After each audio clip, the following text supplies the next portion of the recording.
ឆ្លើយចាមួយម៉ាត់មិនខាតទេសួនស្នេហ៍មិនបានខ្លួនមានខាតអ្វីបងមិនបងខំឲ្យឆ្លើយទេស្រីគ្រាន់តែអមរាល់ថ្ងៃ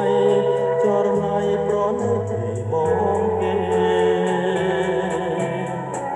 ឆ្លើយចាញ់មកអូនបងសូមអងបងឆ្លើយដោយស្មោះសរនឹងចិនស្នេហាម្ដេចក៏ស្រីឆ្លើយត្រឹមតែនេត្រាខ្លាចអ្វីមួយ